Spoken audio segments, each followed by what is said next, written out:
what curriculum we want to use or will go towards.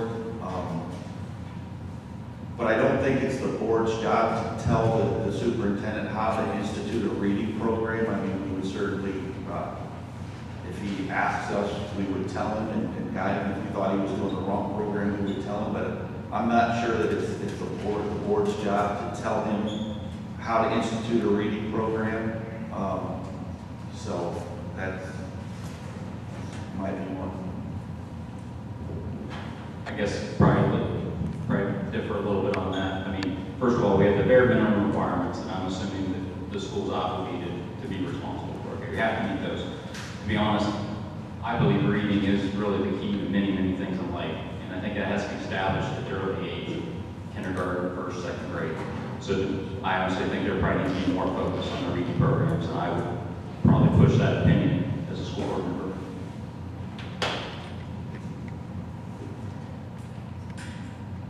How many people in the audience have heard of Common Core education? Okay, thank you. How does each candidate's opinion, or what is each candidate's opinion about Common Core? Are you for it, or are you against it?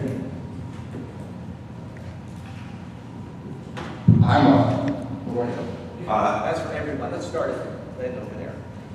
With respect to Common Core, I don't have a 100% this is my opinion on it. I know that they are still kind of tweaking things a bit down in the state. Actually, one of the board members was commenting on the different testing and such at the board meeting on Monday, and that there's still some things that they're looking at. I do believe to an extent, the standards are important, but I worry about the things that are being lost in the classroom because the teachers are so bound by certain rules and regulations within the classroom.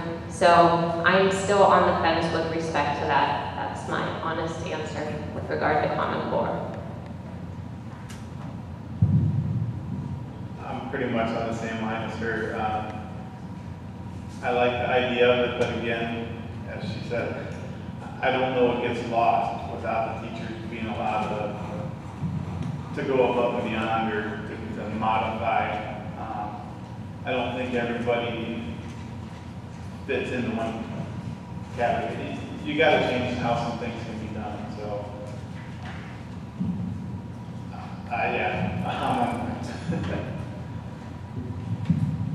I'm not for Common Core at all. It's handed down from the federal government. An unaccountable board comes up with a curriculum. It was funded by Bill Gates and some other, big tycoons out there. I think the federal government is mixed up worse than a soup sandwich. And I don't know too much that they do right, but I'm going to trust them to educate our children. I'm not for it. I'm for local control of the schools. I'm for local control of the curriculum. And I think Ohio needs to get out of Common Core. I agree with Nick. I am not for Common Core. I heard a school system somewhere that said in math, if a student says 2 and 2 is 5, it's not incorrect if they tell you how they came to that conclusion.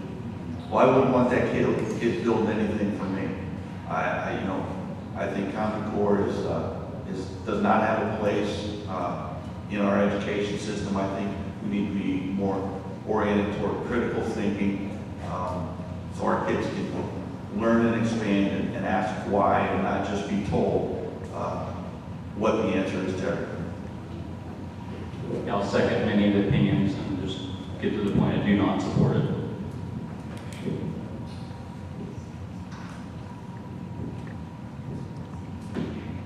What means will you use to reestablish trust between the school board and the voters? I will act professionally at meetings. I will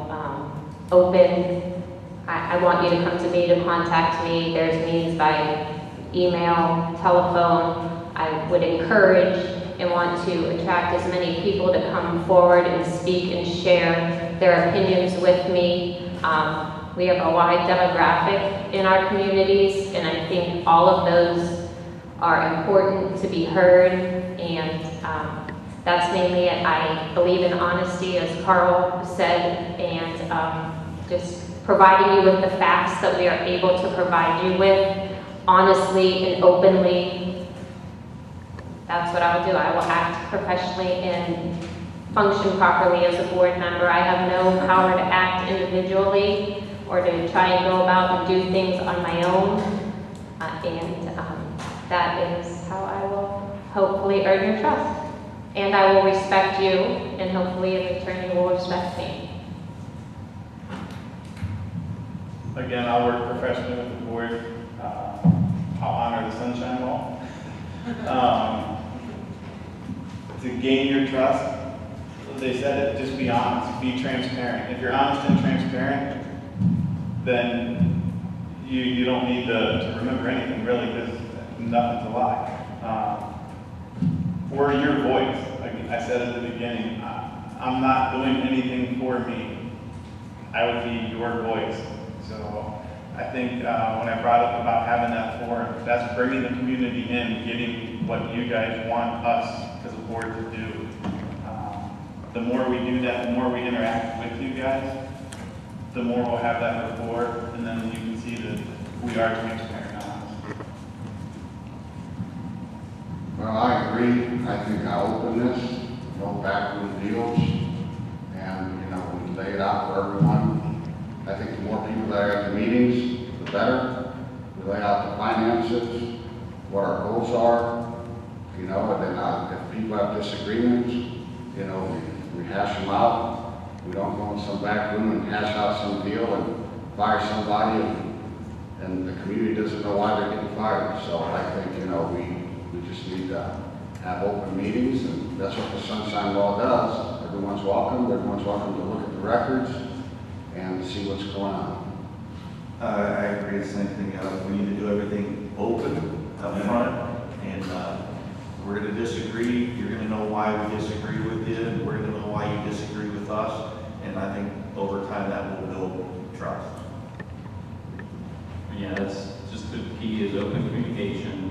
And I guess I think the one thing that will help build the trust, and I know I'm not very good at answering questions and coming up with answers I don't know. So I'll tell you right now, if I'm asked a question, I don't know the answer, I'm going to say it and say, okay, I got to look into that and get back to you. With your current schedule, can you attend the meetings and seminars needed for the position?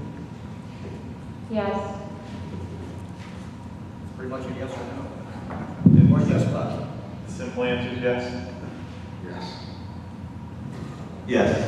Yes, or I wouldn't be here. To all, have you looked at the new 5-year forecast? What is your thoughts on it? I looked at the 5-year forecast and I have concerns with respect to it. As they've stated, some of the other candidates, we spend less per pupil than most in the state of Ohio, with no new funds, with not passing the levy as of yet. I'm very concerned. I'm very concerned for the state of our school and where we're going to end up. I just received mine, so I can't really comment on it tonight. I haven't gone over it completely, so. Well, I looked at it, and